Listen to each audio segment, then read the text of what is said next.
అక్కడ గ్రీన్ వాళ్ళకి ముందుకు రమ్మని వాళ్ళు కూడా మాట్లాడు. మీరు చెప్పండి. నమస్తే సార్, నా పేరు ధర్మావతి సార్. నేను గ్రేడ్ 1 పంచాయతీ సెక్రటరీ సార్. మీ దయ వల్లే నేను గ్రేడ్ 1 లోకి వచ్చాను సార్. మా బ్యాచ్ 2006 బ్యాచ్ సార్. 2006 నుంచి మేము ఇప్పటికి 19 సంవత్సరాలు సర్వీస్ చేశాం సార్. మీరు వచ్చిన తర్వాత ఆగస్టులో మేము గ్రేడ్ 3 నుంచి 2కి వచ్చాం సార్. ఇప్పుడు రీసెంట్ గా గ్రేడ్ 1 తీసుకుని మేము గ్రేడ్ 1 పొజిషన్ లో ఉన్నాం సార్. మీ దయ వల్ల మేము విత్ ఇన్ షార్ట్ పీరియడ్ లో 2 ప్రమోషన్లు తీసుకున్నాం సార్. ఇంకో ప్రమోషన్ కూడా ఇచ్చారు సార్. మాట మంత్రి అనే మంచి ప్రోగ్రాం పెట్టి మాకు 3వ అవకాశం ఇచ్చారు సార్. ఈ మైక్ నా దాకా వస్తుందా అని నేను చాలా ఎక్సైటెడ్ గా ఉన్నాను సార్. రాత్రి నిద్ర పట్టలేదు సార్, ఏం మాట్లాడాలి సార్తో అని. మీరు నేను చదువుకునే రోజుల్లోనే ఒక హీరోగా మా మనసులో ఉన్న హీరో సార్.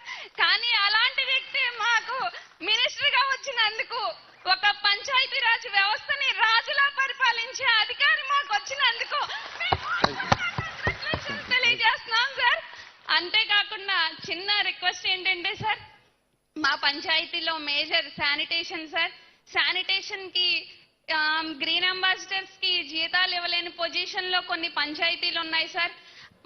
ఈ చిన్న పంచాయతీలు చూసుకుంటే 2000 పాపులేషన్ ఉన్నదానికి 15th ఫైనాన్స్ వచ్చి ఆ యొక్క జనాభా ప్రాతిపదికన 1,50,000 అలా వస్తున్నాయి సార్.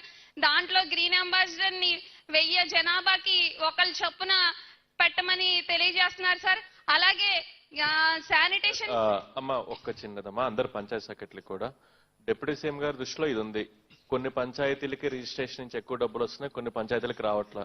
కొన్ని పంచాయతీలకు మైనింగ్ నుంచి ఎక్కువ వస్తున్నాయి, కొన్ని పంచాయతీలకు రావట్లా. కాబట్టి అన్ని పంచాయతీలకి సమంగా ఏ విధంగా చేస్తే బాగుంటుందని ఒక డిస్కషన్ అయితే జరుగుతుంది. అండ్ డిప్యూటీ సీఎం గారు మీకు ప్రామిస్ చేశారు కదా, రిఫార్మ్స్ అనేవి దీంతో మొదలైనవి, ఆగట్లేదు. సో ఎవ్రీ 3 months మీరు కొత్త రిఫార్మ్ చూస్తూనే ఉంటారు. మీరు చెప్పిన ప్రాబ్లం కూడా తొందరగా చిన్న రిక్వెస్ట్ ఏంటంటే సార్, MGNREGS పథకంలో వేజ్ పేమెంట్ కింద కూలీలకి 200 నుంచి 250 వరకు ఇస్తున్నారు సార్. అలాగే మన గ్రీన్ అంబాసిడర్స్ కూడా ఇచ్చే 600 జీతం దీని ద్వారా ఇవ్వగలిగితే సార్, అన్ని వేల మందికి ఇచ్చేది ఆ 200 వాళ్ళ తరపున ఇప్పించగలిగితే సార్ మన పంచాయతీ నుంచి భారం పడకుండా ఉంటుంది sir. Central government scheme. Sir నమస్తే సార్, నా పేరు శృతి, గుంటూరు జిల్లా నుంచి మాట్లాడుతూ ఉన్నాను సార్. ముందుగా ఈ అవకాశం ఇచ్చినందుకు మంత్రివర్యులు గారికి నా హృదయపూర్వక ధన్యవాదాలు తెలుపుకుంటా ఉన్నాను సార్. మేము జోన్ 3 నుంచి పంచాయత్ సెక్రటరీగా పనిచేస్తూ ఉన్నాము సార్. మా ఈ జోన్ 3 సమస్య అందరికీ ప్రమోషన్లు కని విని ఎరుగని రీతిగా చాలా బల్క్లో ప్రమోషన్స్ వచ్చాయి. అందరూ చాలా సంతోషంగా ఉన్నారు. అయితే మా జోన్ వరకు వచ్చేసరికి కనీసం గ్రేడ్ 3 నుంచి 2 కూడా వెళ్ళలేని పరిస్థితి సార్.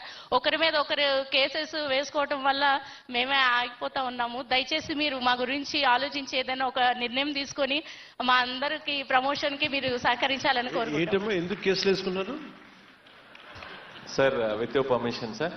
సార్ మనకి 4 జోన్స్ లో 1, 2, 3, 4లో, జోన్ 1లో, జోన్ 2లో, జోన్ 4లో కన్నా జోన్ 3 వాళ్ళు బాగా తెలివిగలవాళ్ళు సార్. వాళ్ళు ఏం చేశారంటే సార్, వాళ్ళలో వాళ్ళే కేసులు వేసుకొని హైకోర్టులో స్టే తీసుకొచ్చారు సార్, ఎవరికి ప్రమోషన్ ఇవ్వద్దని చెప్పేసి.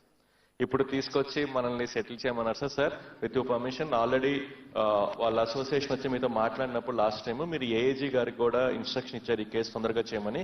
ఎల్లుండిది హీరింగ్ వస్తుంది సార్ హైకోర్టులో, మోస్ట్లీ ఎల్లుండి ఫైనల్ డెసిషన్ వస్తుంది. అంటే నా ఉద్దేశంలో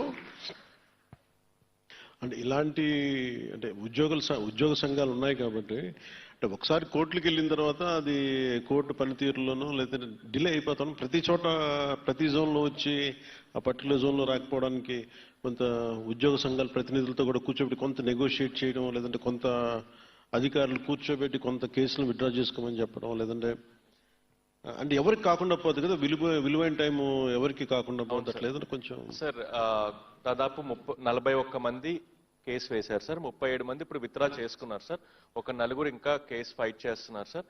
ఫైనల్ హీరింగ్ ఎల్లుండి వచ్చింది సార్. ఎల్లుండి తర్వాత మోస్ట్లీ మనకు ఒక జడ్జిమెంట్ వచ్చేస్తుంది సార్.